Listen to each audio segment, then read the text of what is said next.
Good morning, everyone, and thank you for joining us for today's discussion, both those of you joining in person and those following the webcast online. My name is Tom Wright. I direct the Centre for the United States and Europe here at Brookings, and I am delighted to welcome you all to this event on the 10th anniversary of the European Union's Eastern Partnership to consider its achievements and the evolving challenges it faces. I'm especially honoured to welcome several of our friends and colleagues from the embassies of the Eastern Partnership countries, along with the ambassadors of Sweden, Poland and Albania. We are delighted to have you with us today. As most of you know well, the EU launched the Eastern Partnership in 2009 to advance democracy, economic development, stability and cooperation across its eastern neighbourhood. It aimed to make both the EU and the 6 partner countries, Armenia, Azerbaijan, Belarus, Georgia, Moldova and Ukraine, more resilient and capable to address internal challenges and external threats. In many ways, it has succeeded in deepening connections with its partner countries. However, amid growing geopolitical competition and new threats to the global order and security, much work remains in the decade ahead. We have gathered an outstanding panel here this morning to consider what the Eastern Partnership has accomplished, where it has fallen short, and how it can be updated to achieve its goals in a shifting global environment. We have with us Michael Curtis, who is the Deputy Head of the EU Delegation to the United States, Jan Hofmukel, I hope I pronounced that correctly, apologies if not, Director in the Eastern Partnership in the Eastern Division of the Polish Ministry of Foreign Affairs and the Polish Ambassador for the Eastern Partnership, and Anna Westerholm, the Swedish Ambassador for the Eastern Partnership. So welcome all and thank you for being with us today. My colleague Molly Montgomery, who's a non-resident fellow here at Brookings and Vice President in the Europe practice at the Albright-Stonebridge Group, will moderate the discussion. So thank you, Molly, for joining us today to moderate. We are grateful to the assistance and support we have received from the Embassy of Sweden and the Embassy of Poland in putting this event together. We'd like to thank them and at the same time reiterate Brookings' commitment to quality, independence and impact in all of its work. Activities supported by our donors reflect this commitment, and the analysis and comments expressed today are solely those of the individual speakers. Following the conversation, the moderated conversation, the panelists will take questions from all of you in the audience. As a reminder, this event is on the record. You can see the cameras in the back of the room, so definitely on the record this morning, and we encourage you to tweet about it using the hashtag Eastern Partnership. So thank you again for joining us today. I look forward to a lively conversation. And Molly, let me pass it over to you. Great. Thanks, Tom, and thanks everyone for being here. Michael, I'd like to start with you, since this is a topic that is in an everyday discussion here in Washington. Can you set the stage for us? What did the EU set out to do with the Eastern Partnership? What has it accomplished, and what do you hope to see from it in the future? Okay, well, thanks, Molly, and good morning to you all. I think it's great that Brookings has taken this initiative because, as you said, this is not a discussion which we have every day here in Washington, D.C., so I think this is a great opportunity for us to also explain a bit better what the Eastern Partnership is about, where we think it's succeeded, where there's still work to do, where there are shortcomings. I mean, basically, to address your question more specifically, in Prague in 2009, EU 28 member states issued the summit declaration on what the Eastern Partnership was about. We celebrated the 10th anniversary of that in May last year. As Tom said, we basically set out to develop and accelerate the political and development and economic relations between the EU countries and the 6 countries in the partnership, Armenia, Azerbaijan, Belarus, Moldova, Georgia and Ukraine, as well as contacts between the peoples. And this is something which I would also like to develop a little bit. We wanted to make the countries more resilient, exploit the opportunities they had, and do that in a partnership with the European Union. On the whole, we think we've fulfilled those promises. This is testified by the new agreements and formats of engagement, notably the association agreements and the deep and comprehensive free trade agreements we have with Georgia, Ukraine and Moldova, as well as visa-free travel, which is very important. We've also developed a comprehensive enhanced partnership agreement with Armenia, the SEPA. We're negotiating a new agreement with Azerbaijan, And with Belarus, we've identified a new positive but also critical framework for engagement. And then in Brussels in 2017 at the summit, we developed the 20 deliverables for 2020. I'll come on to those a little bit because I think it's useful there to measure where we've made progress and areas where we've made less progress. And this also impacts a little bit on how we will take this forward in the future. I mean, when you ask what did we set out to do, I think it's also important to underline what we didn't set out to do. European partnership isn't so much about geopolitics or spheres of influence. It's not asking countries to choose. It's not a binary choice. This is something about making a positive difference in the lives of peoples. Yes, it does foster bilateral and multilateral relations, but most of all, it's there to deliver for citizens on the economy, on trade, but I'd say most of all on democracy, human rights, rule of law, space for civil society and people-to-people contacts. So what next? This year is going to be a key stepping stone in the relationship. There will be a summit in June this year between the European Union and the countries of the Eastern Partnership. To prepare that summit, we've last year and go to the end of last year with our member states, with the 6 countries, civil society, business, stakeholders, citizens. We looked a little bit of, we had consultations on the progress made so far. This will help us define the next set of objectives going forward beyond the summit after June. I can't really prejudge at this stage what the summit may say. It's going to take place in 4 months' time. But I think I can share a few broad ideas that came out of this consultation. On the whole, it's seen as a successful policy which delivers for people and needs to be continued, that the current agenda remains valid, but the agenda has not been completed. We need to be clear about that we have to continue addressing in particular persistent shortcomings on human rights, rule of law, freedom of the media, and also governance questions. So these are areas which we will have to develop going forward. I think there's a consensus that the basic architecture we have in place, where we have the collective multilateral track as well as the 6 bilateral tracks, needs to continue. And also that the fundamental principles underlying the Eastern Partnership, the inclusiveness and the differentiation, are there to be maintained.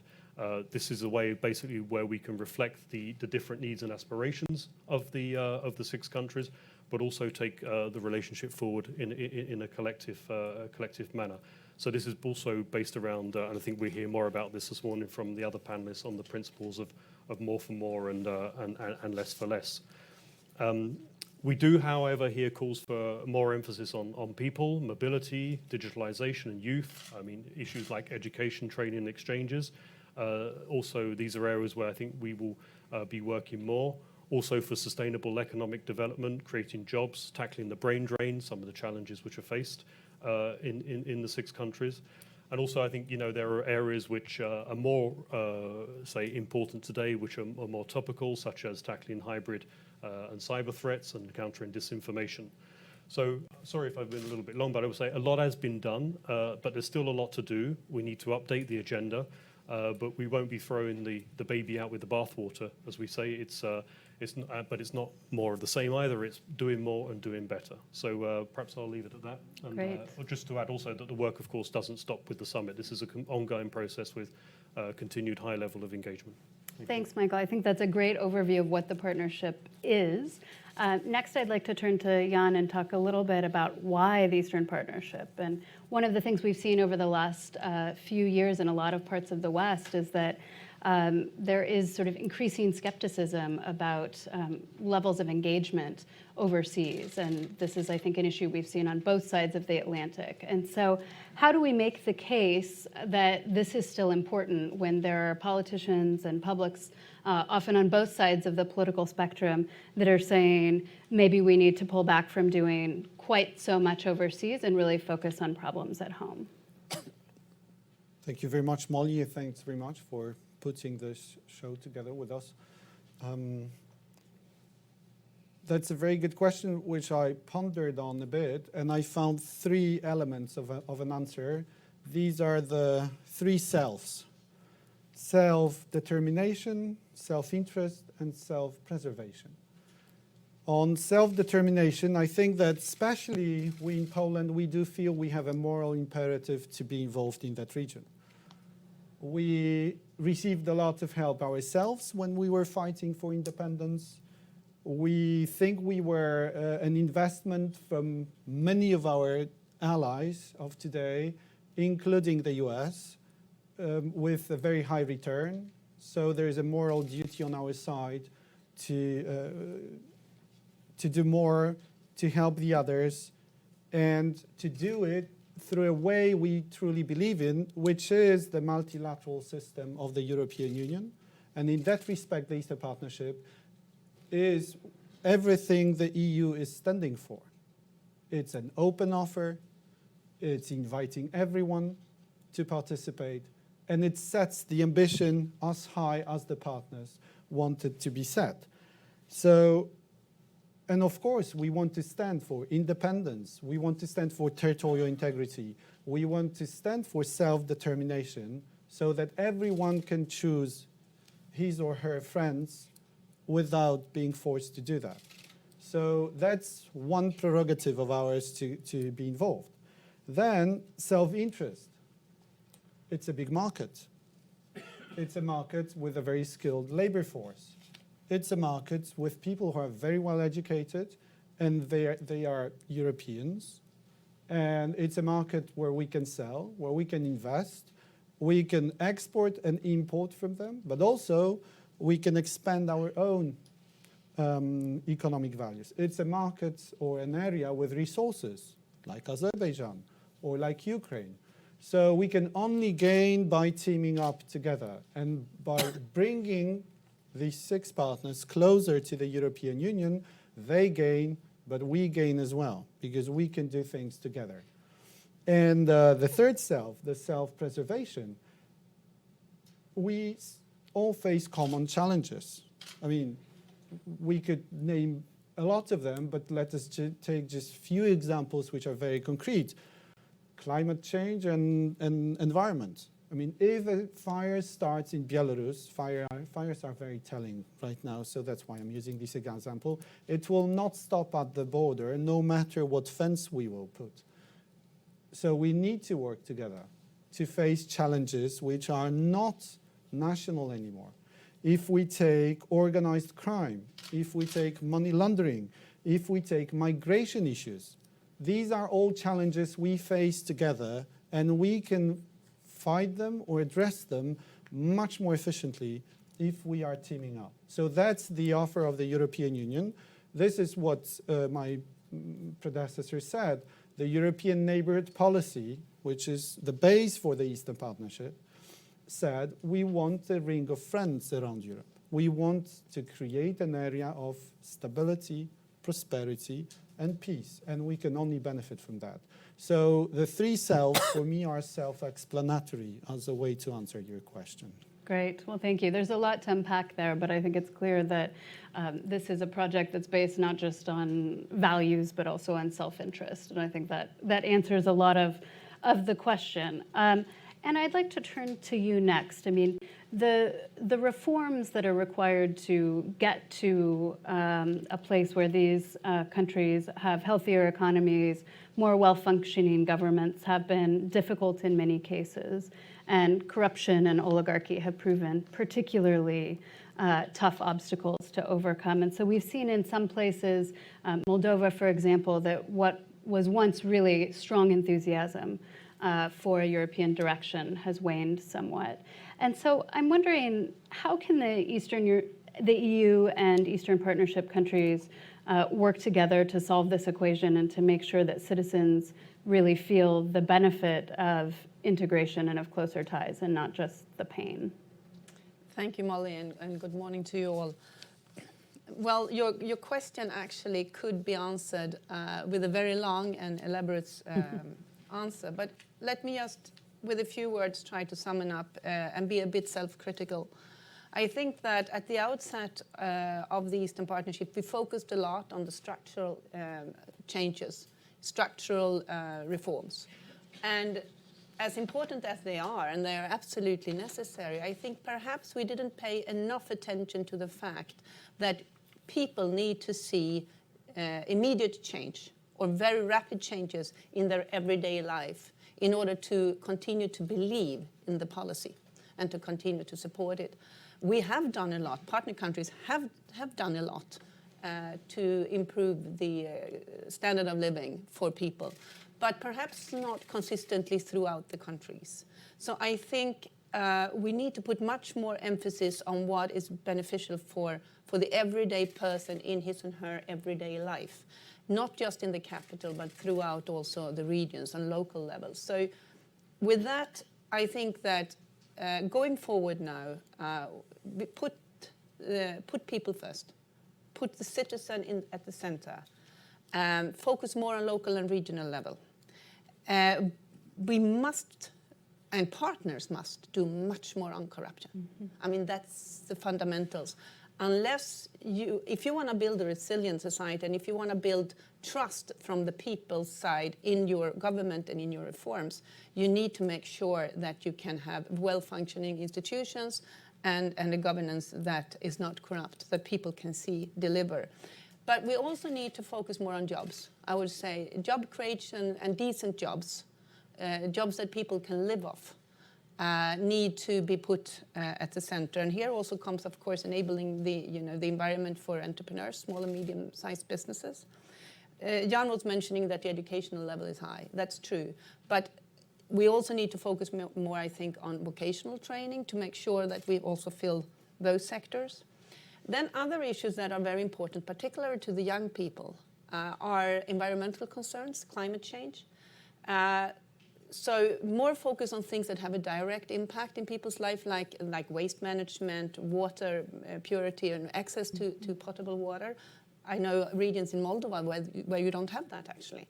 And air pollution. These could be examples, infrastructure, roads. But I think it sounds now like we never did this before, and we have done it.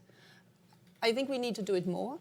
But I also think that the European Union, together with partners, must also make more visibility out of the investments that we make. I think sometimes we are a little bit too humble, and that we invest in these areas, but we don't always advertise the investment that we make. So a little bit self-critical here as well. I think that's a great point. Jan, coming from a country that achieved many of these similar reforms over the last couple of decades, I wonder if you have anything to add on how to successfully fight corruption and some of these other issues. I think the most important element is that it's not a one-way street. We can all learn from each other. And frankly speaking, looking at some achievements of our partners, let us say digitalization in Georgia, we could learn a lot from what our Georgian colleagues have been done. Looking at Ukrainian colleagues fighting disinformation and interference in media, we could learn from them how to tackle malign influence in the media sphere. So again, it's a two-way street for us, where what we think is the basis for success is to concentrate on youth. And then it may sound like a cliche, but it's very important that we focus today on the leaders of tomorrow that will be ruling our countries and these countries when the time arises and we will be again ready to discuss, for instance, future European enlargement. Mm-hmm. So we can't lose them. And we need to have a longer perspective in our investment. And a very quick example. We are still, for instance, funding independent media broadcasting in Belarus. I remember mid-80s, probably our US colleagues were thinking the same. Is it worth still funding those small outlets who are not working? Who would think that a few years later, Radio Free Europe would not be needed to broadcast in Poland anymore and could shift to another country. So I think we are in the same situation right now, that we need to stay firm and do what we're doing and see what benefits we will have in the future. Yeah. May I add a little bit to that? And that is, at the outset of the Eastern Partnership, and actually long before that, when we started to support these 6 countries, and we labeled them transition economies or transition societies, the idea was that we were here, and they were there, and we are going to support them to transition towards us. So we devised this whole policy with all the instruments and whatnot to support them to transition towards us. But what's happening now, and what we need to focus on, I believe from the Swedish perspective, going forward, looking into the next phase or the next decade of the Eastern Partnership, is the fact that we're moving. We're no longer here. The new priorities that the European Commission and President von der Leyen has laid out for the European Union will move us from here to here. We are going to transition. We ourselves are now transitioning economies because we are going to a low carbon or no carbon economy in the European Union. We set ourselves very strict goals. So here we have this group of countries which are now on the trajectory to transition towards us, and we're moving. So what we need to do, I believe, for the next phase of the Eastern Partnership is to devise and adjust the policies and in the instruments that we are supporting these countries transition with so that they can change their trajectory and move along with us. If the end goal for some of the countries is membership, some countries not, but at least political association and economic integration, they cannot fall behind. So there has to be a readjustment of the policy, partly, I think, in line with the Green New Deal that von der Leyen is laying out for the European Union. We need to use elements of the priorities that we set for ourselves now and to incorporate that into the next phase of the Eastern Partnership in order to make sure that these countries don't fall behind our transition, so that they come along and at some point in the future, I'm looking at Ambassador Bakradze, for instance, now, partner countries will be ready to knock on the door. Some really great points from both of you that I want to pick up on in a moment. But Michael, I think you want to jump in as well. Yeah, just very quickly, Molly, thank you. Yeah, I think this is the point. We have to make it more relevant. It has to be adjusted. We are, as you say, and entering a new era ourselves. But also, it's a choice that the countries themselves have to make. It's something that they want to do, that they want to do. Yeah. And I think we have, in some ways, the tools there already in the association agreements, in the trade agreements, which aren't fully exploited, aren't fully implemented, where more progress can be made. So I think it's we need to build on what we've done, but I think it's clearly that we do need a sort of a bit of a shift in the direction, and also picking up on the point made by Jan, making it more relevant also to young people. You mentioned climate. I mentioned education and training. One issue which hasn't been mentioned so much, but it's linked also to the climate issue, is also energy and its energy security, energy supplies. So I think there's a lot of work to do, but it's something we need to do continued in partnership and using the experience of the last 10 years, but also, Molly, as you pointed out, using the experience that member states of the European Union have had in their own transition, in their own development. This is a two-way street. It's not about us telling countries what they should and need to do. It's a conversation. Great, thank you. Well, Jan mentioned the E word, enlargement, and Anu, you talked about how some European partnership members, that is something that they are hoping for and working toward, whereas some not. And I guess two questions that I'll put to all of you related to this. One is, with such different desires in terms of what that future relationship looks like with the European Union, how do you make the Eastern Partnership work for all of these countries when there is that clear differentiation in terms of those who really are seeking membership and those who aren't?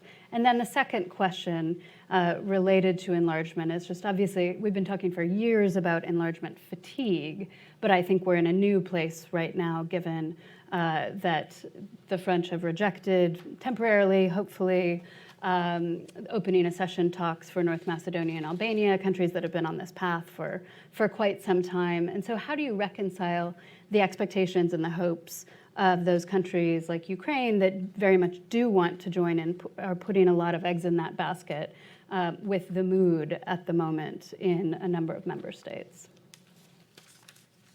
Who starts? Oh, well. It's an excellent question. It's a difficult question for us to answer. I mean, we know the Eastern Partnership isn't a pre-accession chamber, and countries remain free to express their levels of interaction with the European Union. But, the principal aims do remain stability and approximation to EU standards. In some ways, if the point I made earlier, if some of the elements which were fully implemented it would in some ways be akin to taking on a lot of the EU acquis. That means the rules and standards by which we operate. But it's clear that we have our own challenges inside the European Union at the moment when it comes to enlargement. We're still debating on North Macedonia and Albania. Hopefully, we'll see some progress on that in May in Croatia, who's holding the presidency of the European Union.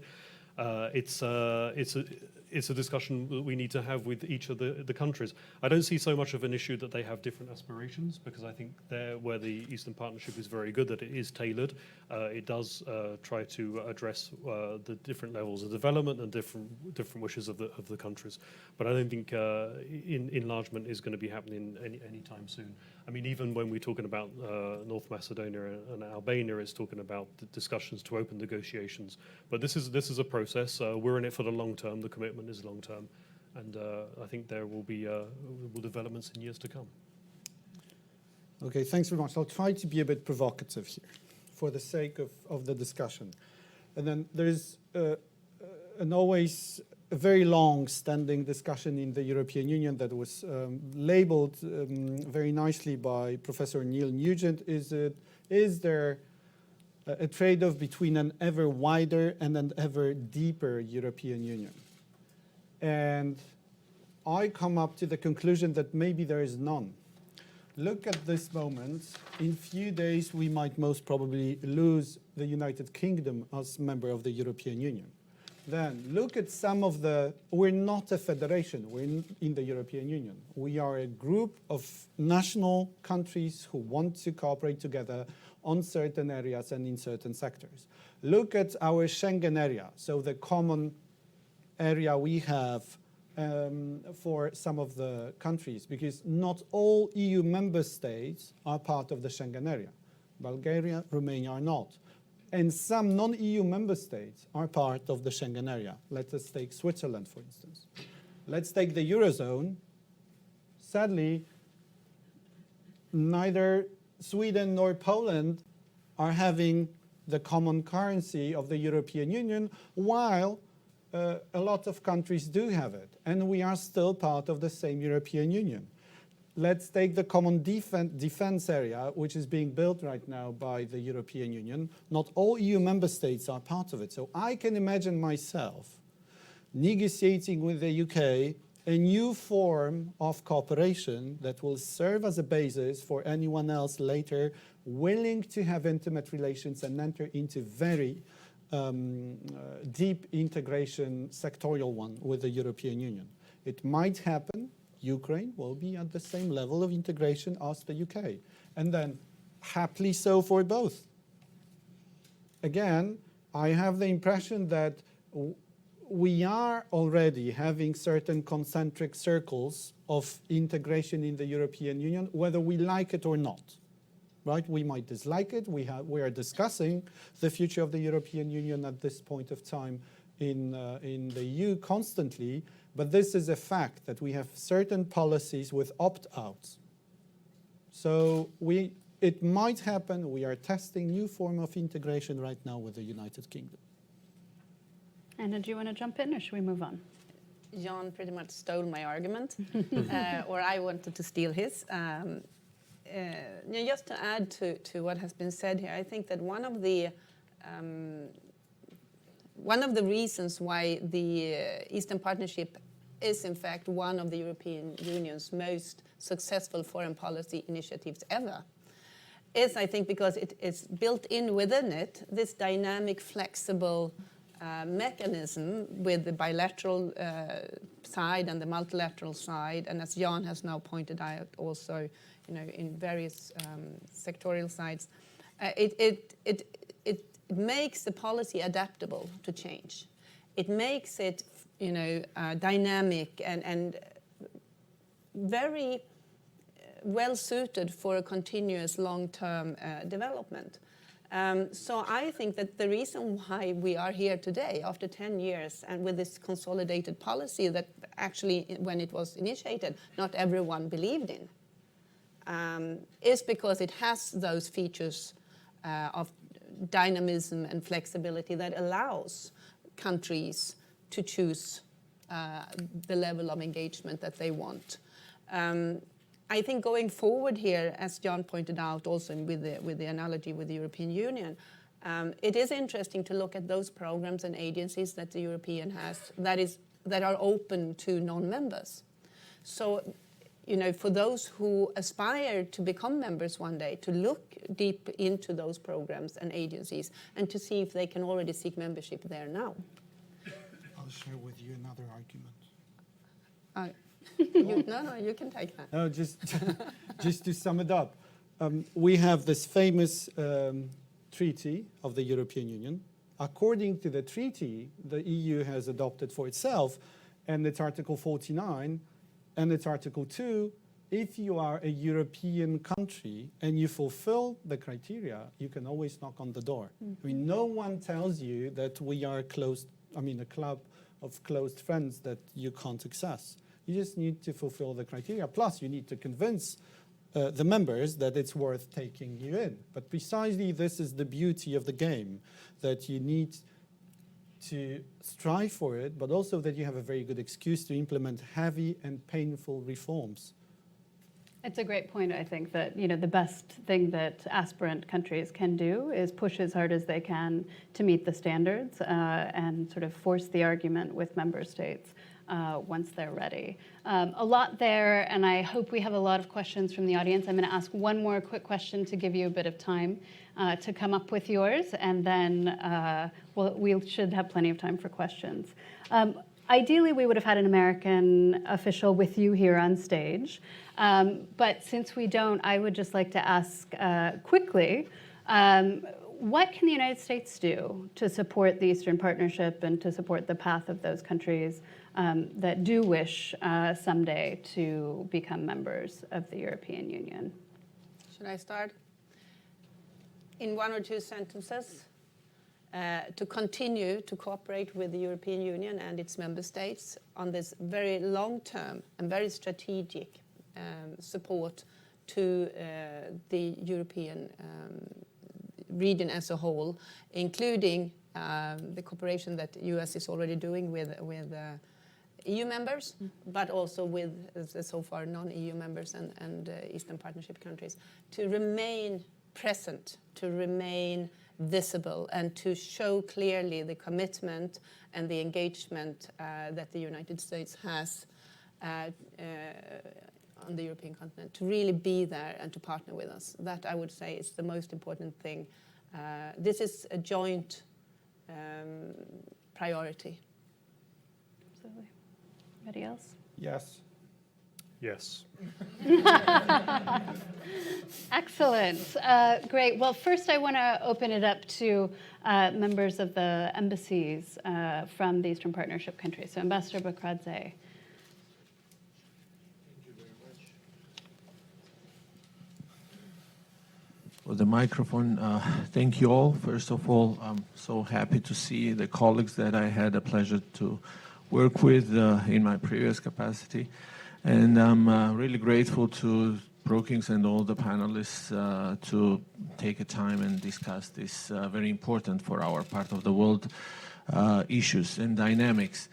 I think to continue on the arguments that has already been presented, first of all, I would like to mention the reasons for the Eastern Partnership to be so successful, I think, was that at the beginning it was visionary, it was bold, and it was very much political. And that has demonstrated the eagerness of the countries concerned, the Eastern Partner countries, to live up to the standards and achieve what we have managed to achieve. That was named. I won't go into the details, but it has really demonstrated transformative effect on the countries like Georgia. I want to talk from Georgia's perspective. As we look back on the 10 years of successful cooperation, we look, of course, ahead for the coming 10 years, and we want to see more progress. We want to see more countries being more closer. The goals are the same.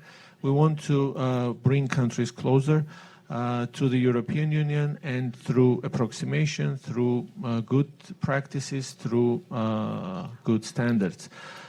In this, I think we should also remain visionary, we should remain political, and not only concentrate on the technical exercises, although there are a lot of areas where we should see the possibility to advance the integration of the countries, which was named briefly, but this is CEFTA, which Moldova is the part of, and other countries can be part of, which is digital single market, which is Euro payment area, etc., etc., exploiting the possibilities of the Eastern partner countries, including Black Sea, and the partnerships that cover the environment, energy, and many other IT and many other dimensions.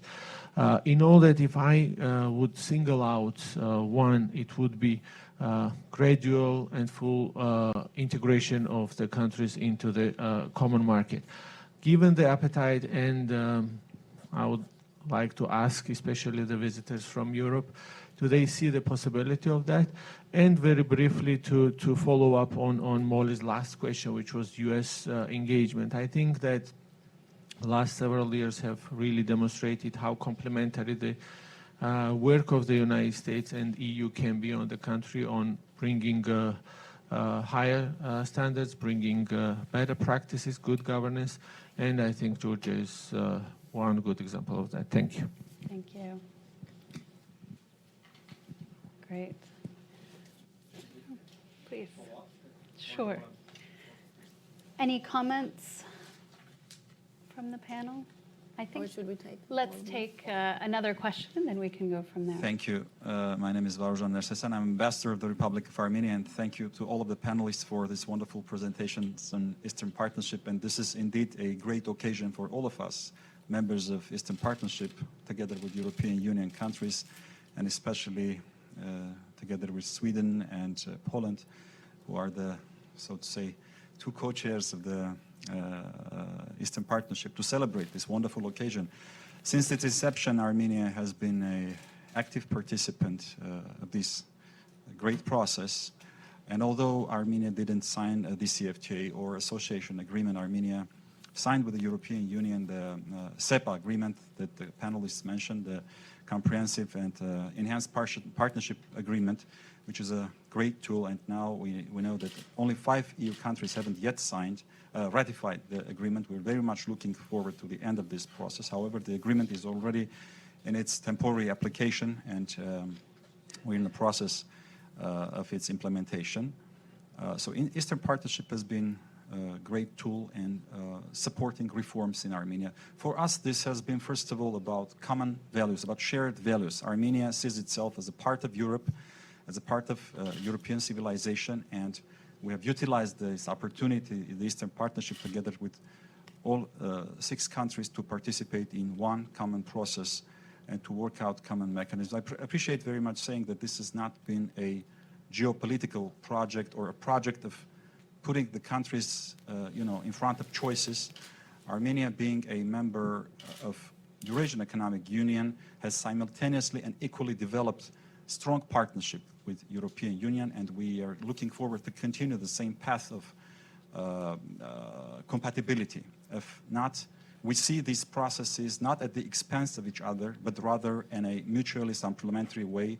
And we believe that one day or another in future, these current contradictions that exist in Europe, they are going to be resolved, and Europe is going to be united in common values, around common values. So for us, this is rather a process.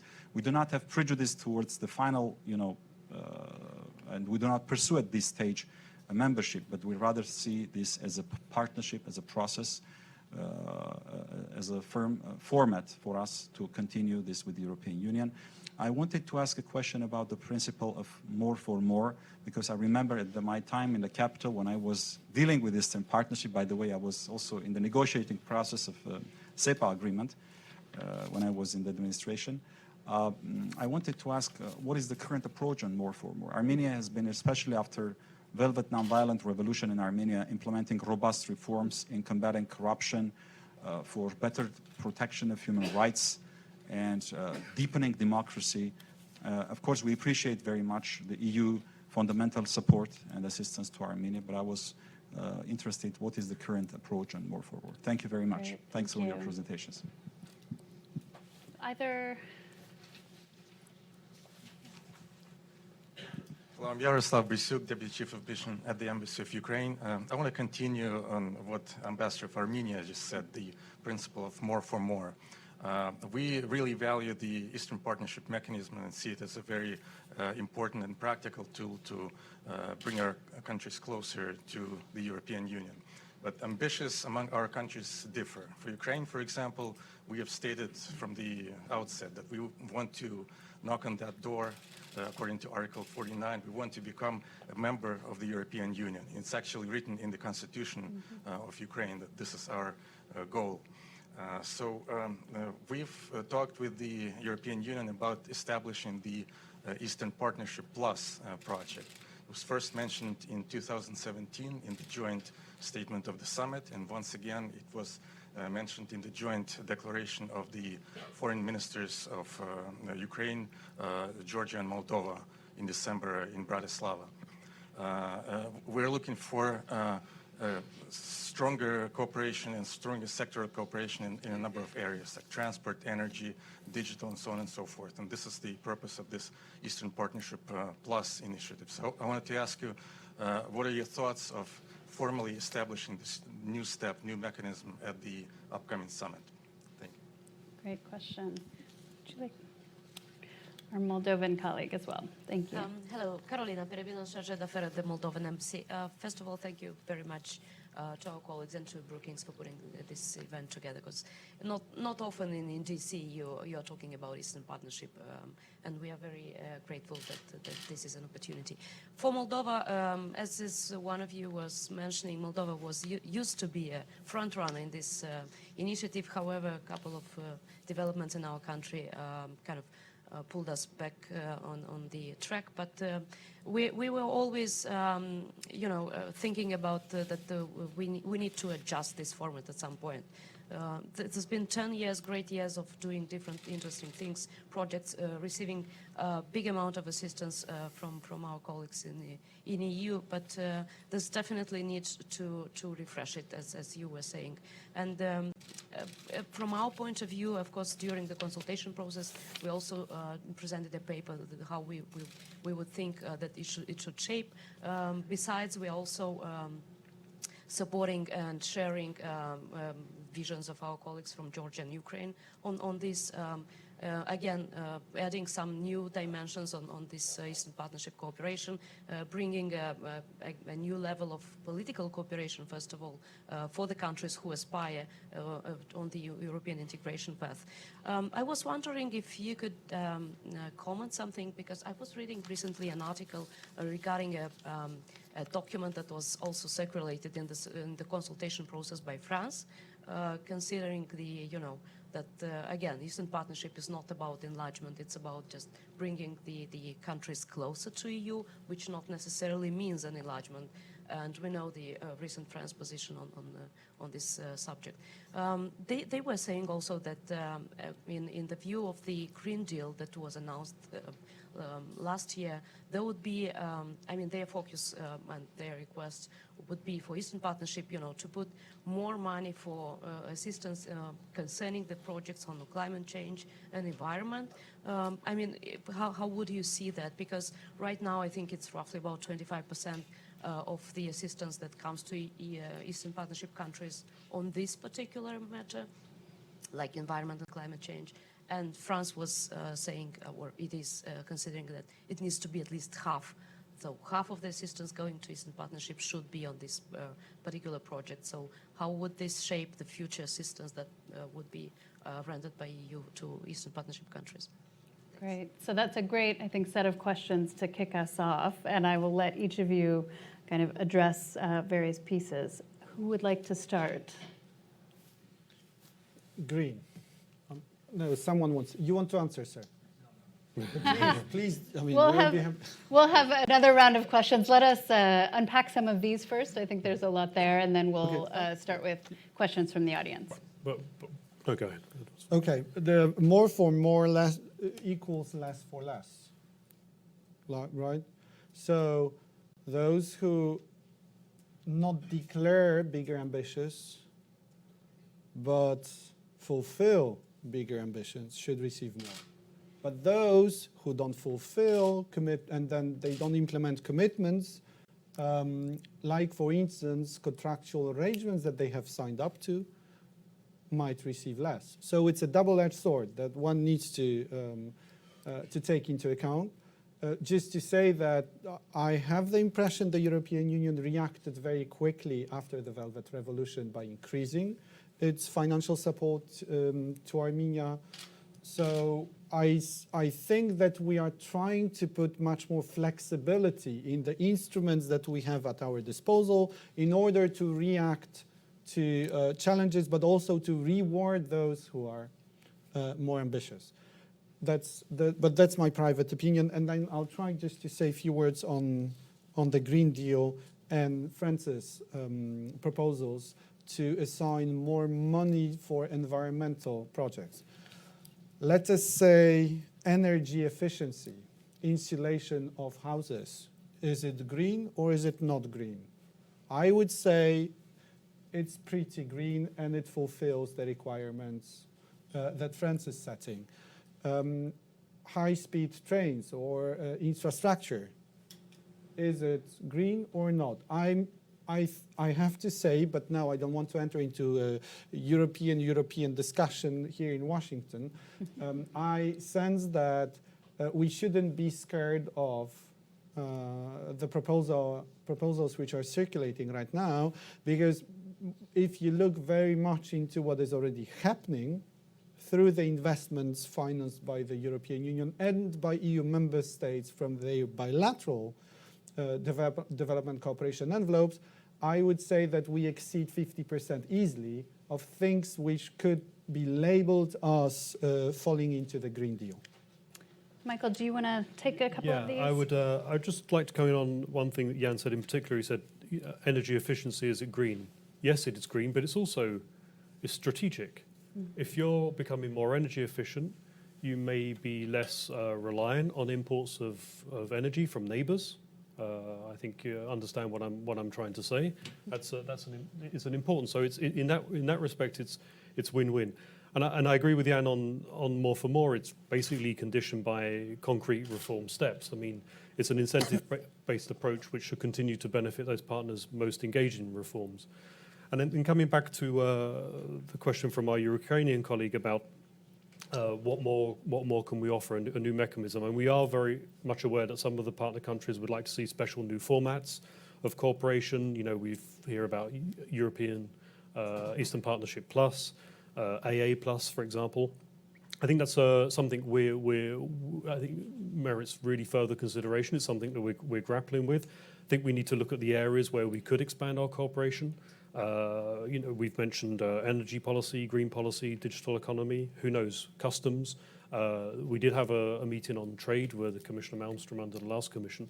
So it's, I think it's, you know, we need to have that discussion and see what we can come up with. But of course, this is a dialogue. This is a two-way process. And as with the contributions, which was mentioned for France, it's something that we need to continue having that conversation on. Just very quickly, and since Jan already commented on the French, I will leave that aside. The EAP Plus or whatever, you know, name that has been circulated when discussing what more to give ambitious partners. I think here, and this connects a little bit to the more for more principle as well. I think here it's important to also view all countries individually, separately. Since we do have the policy of differentiation, which is a fundamental principle to the Eastern Partnership, and to admit that ambition can be defined in different ways, and I think needs to be reevaluated progressively. It is not only about having signed association agreement or a DCFTA. It is not only about just implementing these agreements, although that is the centerpiece. But for those countries who opt for other contractual arrangement, I take Armenia as an example. Armenia is a very ambitious country right now. doesn't that warrant also some consideration when we discuss what does ambitious mean? So when we want to package something more for those who are ambitious, personally, I don't see us as excluding Armenia from such a discussion. Albeit, of course, it cannot be based on a DCFTA. So I think, as I agree with Michael here, it warrants, careful consideration, but it cannot be designed, such a discussion cannot be designed in such a way that we exclude other ambitious countries. So it cannot mean, for instance, that we cannot also discuss with Armenia, what could be the next opportunity for Armenia. Also, sir, I would like to thank you for reminding us that at the core of the cooperation that we have within the Eastern Partnership lies the fundamental values that we share on human rights, on democracy and good governance, on rule of law. This is the fundamentals. So going forward again, to tie up a little bit what was said also by Ambassador Bakradze here, when we are now discussing, what would be the future, the big areas that we would look at, the three headlight words that we are using are Green Deal, which, if you unpack it, will include a lot. Digitalization and youth. And at the core of this, the centerpiece, the strong emphasis on, we call it European values, but actually they are universal. They are common values. Michael, a last word. Yeah, I would just like to, sorry to intervene again, but also to thank for the questions and the comments, because I think that it's also important, and this shows that on the eve of one member state deciding to leave the European Union still exercises a power of attraction to its friends and its neighbours, and I think that's an important message also to pass. Thank you. And as well, I think the dynamism between member states and Eastern Partnership states as well about what does this look like and how do we move forward. So thank you. All right, questions from the audience. I saw a hand in the back first, sir. Thanks, Molly. I'm Kemal Kirişçi from the Center on the United States and Europe. I have one quick comment and a question. My comment is the way in which Ambassador Westerholm responded to your question about the U.S. and the verb she chose, present. The United States presence is important in this exercise. I would have expected to hear United States leadership. And we must not forget that the initial treaties of the 50s and what happened in the 90s with the enlargement would have not been possible without the US. The quick questions follows. I don't want to sound like I'm picking on you, Ambassador, but the gestures you made about how there's a movement upwards in certain areas. There's a movement that is downwards. And I'd like the panel to reflect on that. That's the movement away from democratic values, universal values you made references to within the European Union. Now, how does that reflect on the Eastern Partnership's performance? Thanks. Thank you, and we'll take 2 more questions and then get some responses. Here, sir, in the blue. Good morning. My name is Damien. I work for Georgia Media in Washington, D.C. I would like to stress more on enlargement, the topic of enlargement, and ask you about the 2 documents that was seen by my colleagues in Radio Free Europe in Brussels 2 days ago.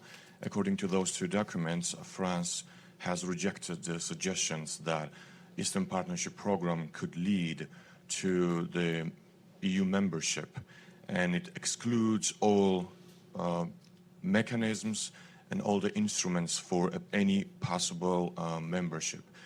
Do you share that outlook, that it indeed excludes all the mechanisms of the enlargement? And also the second question is, what do you think how this outlook and the viewpoint can be translated to the ordinary people or by the governments of those countries? Thank you. And one more. Sir, here. But you speak about freedom of justice. Hello, David Little from the media. My question is about, well, the elephant in the room, Russia. Do they see this as a choice as opposed, earlier you guys said it's not a choice between two different groups, but do they see it as these countries having to make a choice between the EU or Russia? And that's my question. All right, so we have quite a buffet to choose from. U.S. presence versus U.S. leadership, democratic backsliding within the EU, enlargement, Russia, and how to translate all of this to citizens. So I will let our panelists choose from the buffet as they wish. You start. Well, Okay. I'll say something quickly and then maybe I'll come back. Enlargement. I also mentioned the EU word, as Molly said. But first I should ask whether we have someone from the French embassy here, because maybe I don't want to step into their shoes, but I'll try, having studied in Paris. Hey, I think there's a misunderstanding of what France means, because actually the DCFTA, so deep and comprehensive free trade agreements that are signed with 3 of the EAP partners, are allowing for the taking up of 70% of EU acquis communautaire, which is, as Michael said, the EU rules and standards. Does it lead to enlargement or does it lead to nowhere? In my view, if you implement the association agreement, which are the legal, contractual, political relations with the EU, and the trade part of this agreement under the DCFTA, you're getting pretty well prepared to work according to European standards and rules. Again, is the European neighborhood policy an enlargement policy? No, and no one said so. From the beginning, this is a neighborhood policy, not an enlargement policy. Does fulfilling its criteria and following its path brings a partner closer to the EU? Yes. And the moment, as I said, you fulfill the criteria, you are a European state, you can knock on the doors. So actually, you can't say that the EAP or the neighborhood policy are an enlargement policy, but equally you cannot say that this is not an enlargement policy. It's just something completely different that prepares yourselves for the moment that you and the Union will be ready to start discussing something different, which might be enlargement. And I try to point out the various ways we can see future cooperation evolving. I mean, on that point, I mean, I as a rule, we generally don't comment on leaked documents. I haven't seen those documents. All I would say is that we are in a consultation process. The High Representative and the Commission will bring out their communication to prepare the summit in the next few months. It's perfectly natural that 28, soon to be 27 member states and partner countries are all input into the process and the consultations that we had last year. What I would like to maybe is address the movement away from democratic values in the EU. I mean, the way I would put it is this is a two-way street. It's not about the EU coming to tell these countries what they have to do, what they have to think. Hopefully it's a choice they make themselves. I mean, we're not perfect in the European Union. I mean, we make mistakes. I mean, why not, we should learn from our own mistakes, and hopefully in the same way the partner countries will also draw their conclusions from the mistakes we've made, from the progress we've made. So it's something which on the democratic values we address it internally within the European Union, but also I think we would also point to the great strides that we've made over the years and the progress in the individual member states. On the Russia question, maybe perhaps my colleagues are a better place to answer that more specifically. I mean, I think it's a good question, but in the end, it is what it is. It's not a binary choice. It's what the countries choose to do.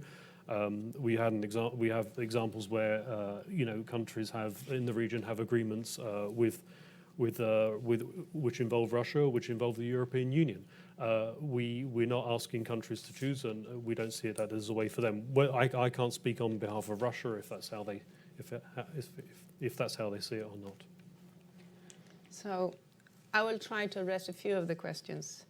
On the democratic development in Europe, European countries and partners in the Eastern Partnership, and I mean, we are not immune to the developments of the world. There is a trajectory right now, there is a trend right now in the world away from democracy in many countries where we had previously been rock solid about the integrity of the democracy. So of course we are not immune. But we are tackling it, and we are working together within the European Union based on the rules and standards that we have to uphold democracy. And we are supporting countries that are neighbors to the European Union who strive to do the same. So I would say that, you know, it's very dangerous, and I think we're doing ourselves a big disfavor if we are looking at this as the everyday, you know, stock market. This is a long-term process, and transition is never linear. I have spent many years working with development cooperation, apart from security policy and Eastern Europe, and one thing that you quickly learn is to be humble about how long time things take.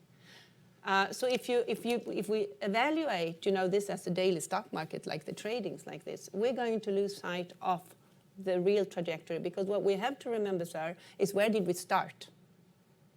Not where we were yesterday, but where were we 10 years ago and 20 years ago.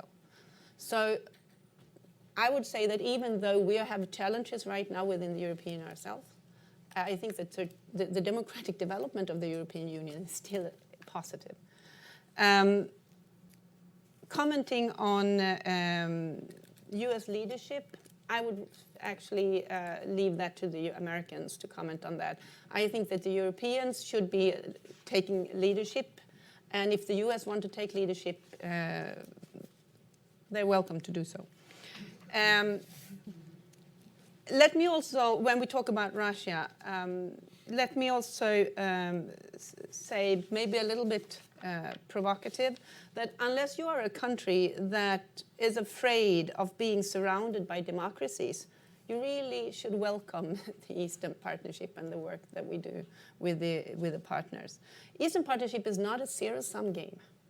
And as Michael was pointing out, it's not about geopolitical competition. It is a policy for the countries that are involved, not a policy against anything.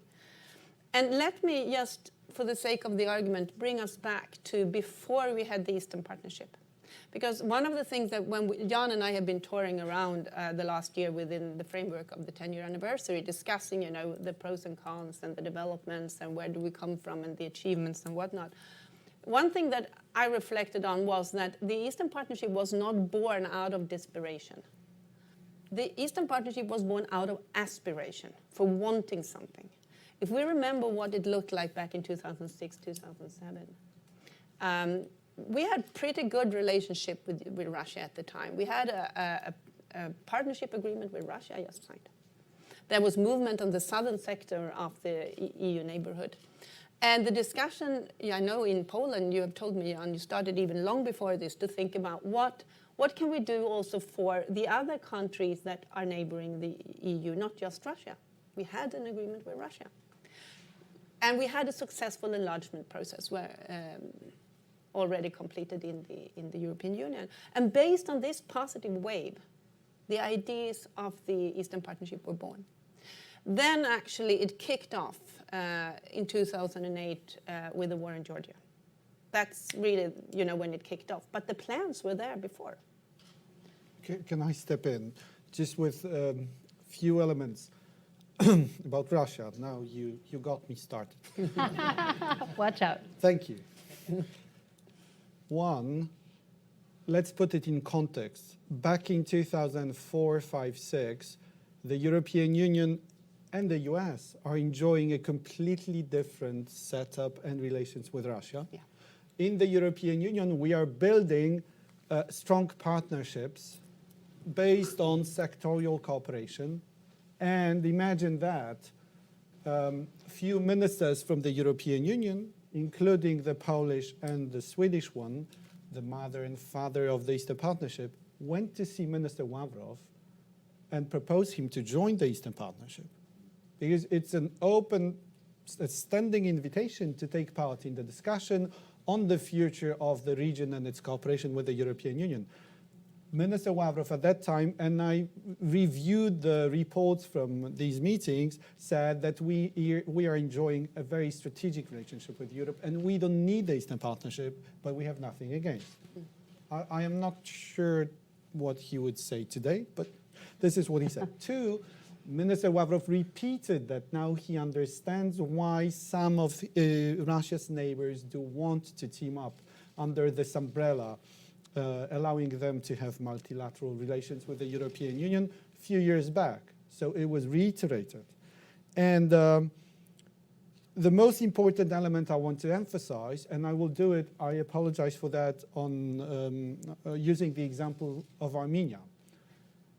I mean, we are not mad at our Armenian friends that they didn't want to sign an association agreement. It's their choice to be part of the Eurasian Economic Union, for instance. I mean, we put on the table 500 million customers, I mean, extremely wealthy and willing to spend. Someone wants to enjoy from it, someone else doesn't want to enjoy from that, from accessing this market. No problem. I mean, we can negotiate a different way and different contractual relations, allowing us to team up and get closer. The only important thing is that we are not mad if someone turns us down, okay? And I want to emphasize that. It's an open invitation for discussion. Thank you. Okay, a few more questions. Ambassador Fried, let's start with you. Dan Fried, Atlantic Council. Of course, Putin's Russia is afraid of being surrounded by democracies. Why did, I ask rhetorically, why do we think he invaded Ukraine? Okay, so you know but you didn't need me to tell you. We all know. With respect to the question from our Georgian friends about enlargement, look, don't ask a question and start a theological fight when you're going to lose. I mean, that's my rough way of saying what I think the panel answered.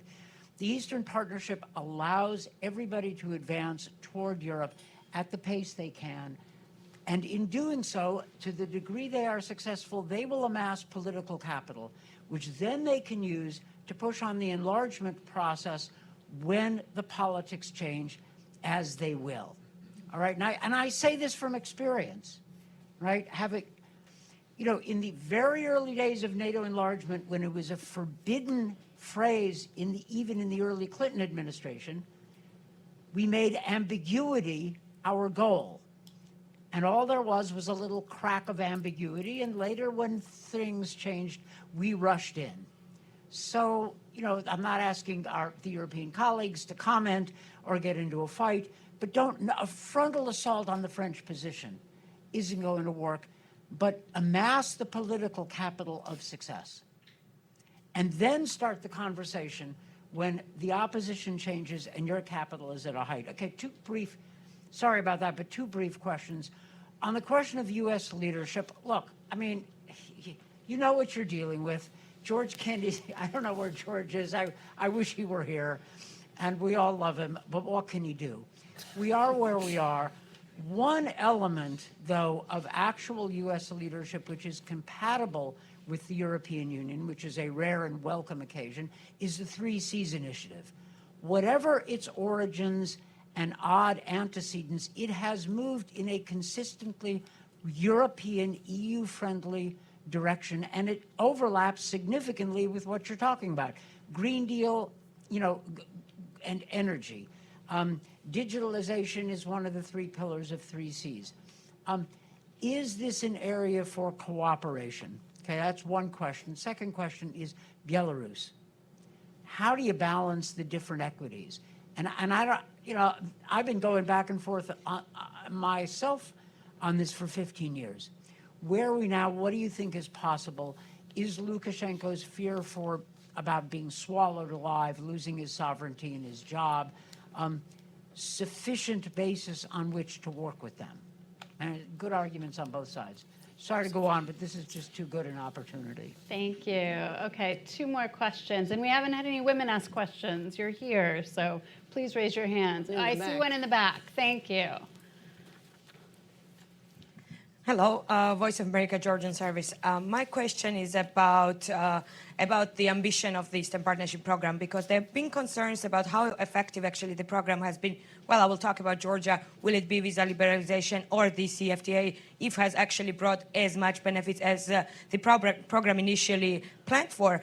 But besides that, if you are now settling for less ambitious plan for future, and the French initiative would represent that, I don't know if you would agree with me on that, but if so, then if you see backsliding, and there are concerns, for example, in Georgia as well, what leverage do you have in case of Georgia specifically? Thank you. Or other countries, I guess. Thank you.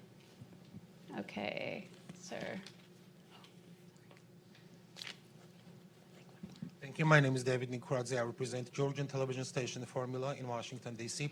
I would like to follow up on democracy. I wonder if you could give me your reaction on growing concern in the European Parliament and in Congress of the United States about, as they say, democratic backsliding.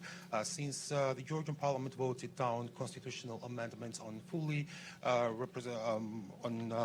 proportional representation, we've seen numerous statements in Brussels and in Washington, critical statements. So I wonder if you could give me your reaction on that, please. Thank you very much. Thank you. And sorry, we have one more here in the front row, quickly, and then we'll get quick reactions and closing statements from the panel. Yeah, good morning. My name is Vogar Gurbanov. I'm from Embassy of Azerbaijan. Thank you very much for organizing this panel, and greetings to the fathers and mothers of this partnership. Azerbaijan, we greatly value our partnership with the EU.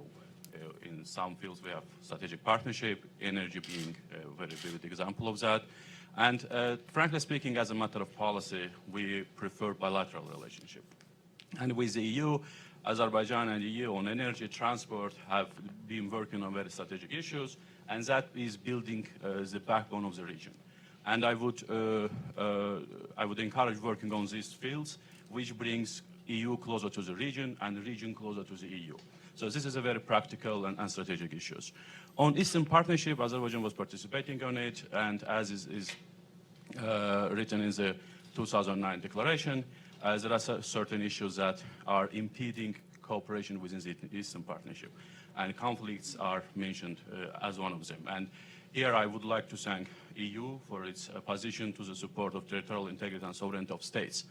And on a broader Eastern Partnership question, to tell the truth, the broader question is about Western leadership in the region. EU Eastern Partnership is one manifestation of that. And Ambassador, thank you for that, for mentioning the US role, EU role. So my question would be very philosophical, maybe very, maybe not that concrete, but how the West is perceiving itself being in the region. Is European Union and US are usually perceived as the West in the region. Presence these days are a bit, on a decline, and that has an impact also on the Eastern Partnership, to tell the truth, just frankly speaking. And just would welcome your comments on that, how you see projection on that front. Thank you. Thank you.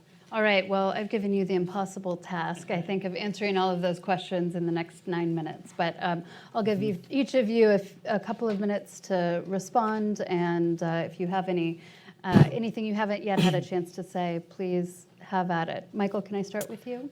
Thanks, Molly. I would say there are a lot of things there, and thank you for the different questions. On Belarus, we see increased interest and engagement in the Eastern Partnership, which is a positive development.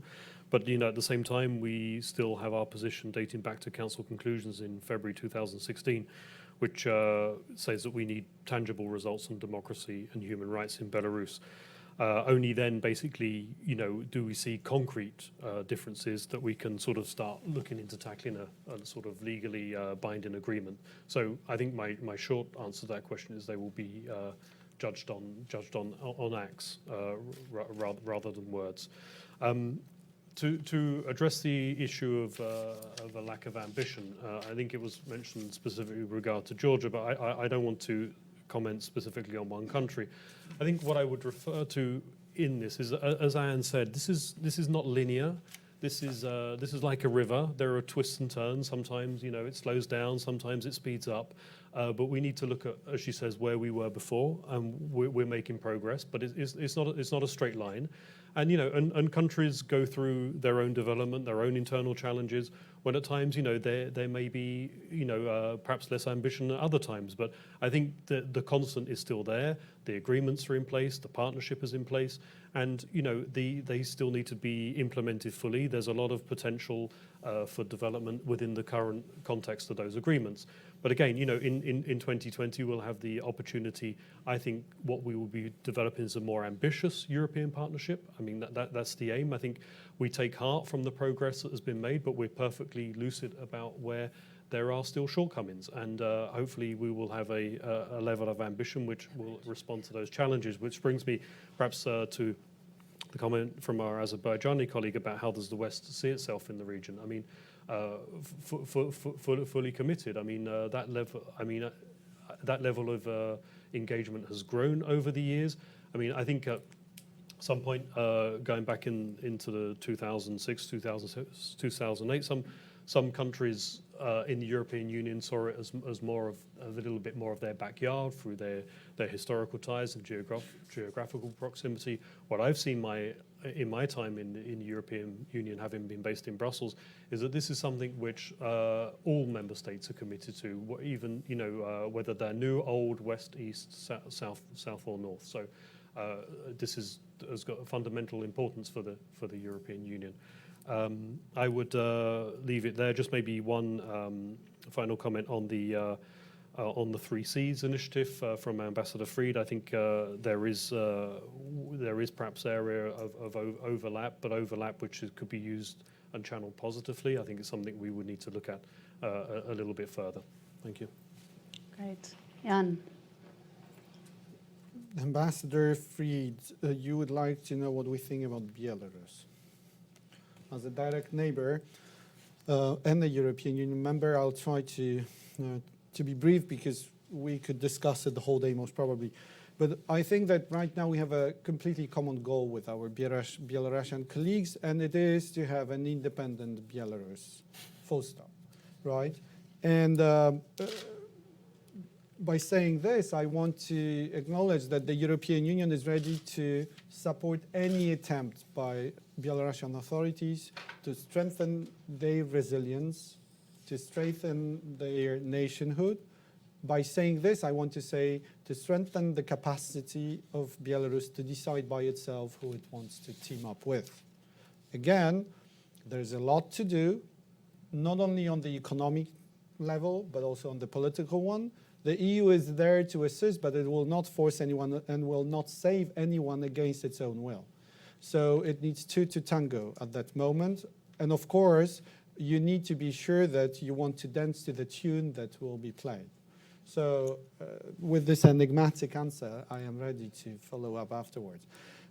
Just one element of comments concerning the level of ambitions, the leverages we have, and what the EU and the US can do in the region. My simple answer is to all my colleagues from the region, who are you doing these reforms for? And they are not to please the European Union. They are not for me, or they are not for bureaucrats. They are for the people of these countries. And then it's up to the countries themselves to decide what type of reforms you want to implement. Then we are a certain model in the European Union. We are a certain reservoir of best practices, but also very bad examples that you don't need to follow because we've done these mistakes before. We stretch a hand and we're ready to help, but again, we are not there to save anyone against his or her own will, but to say whether we are in the leadership and who should be. My take is that President Trump said very clearly that he wants Europe to take the lead in the region, and I think through the policies implemented, including the Eastern Partnership, the European Union is trying to to make a positive change, at least to offer a positive change. But again, I agree with all my colleagues, we need the US to remain engaged, clearly, because we want to team up with anyone who can help. And then my final remark on the proportional representation voting system in Georgia. And I am not here to comment anyone's voting code and electoral code. I just want to say we've been through this in many of our countries, including Poland, and a fully proportional system with no threshold resulted in like 20-something parties in the parliament not being able to agree on anything.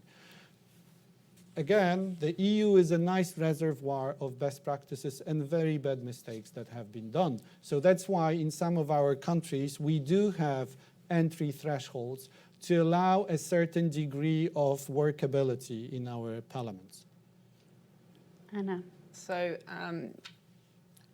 I'm so tempted now to make a little bit of a joke on Poland. That'd be a good way to end it. Friends, go on. Among friends. No, but actually commenting on the threshold of parties in the parliament. In Sweden, we actually have a word for what that kind of system is when you have no threshold and you have, you know, as many parties as there are parliamentarians. We call it a Polish parliament. And, for a reason, you know, and this is a historical joke, and obviously it's also a way of saying a system that doesn't work. But this is long before you became an EU member. No, but it's really, you know, we shouldn't look at, as I was saying before, we shouldn't look at this as a daily, you know, stock trading. But when we do, because we do that too, we support when there is a high, when they delivers, and when there are lows, we're critical. And you can see from the statement that came out from the European Union after this developments in Georgia, the European Union made clear that this is what we thought about it and that we were disappointed. But again, it is up to Georgian politicians and Georgian parliamentarians to decide what system that they want to have, and you know, we're ready to support for the system that they choose.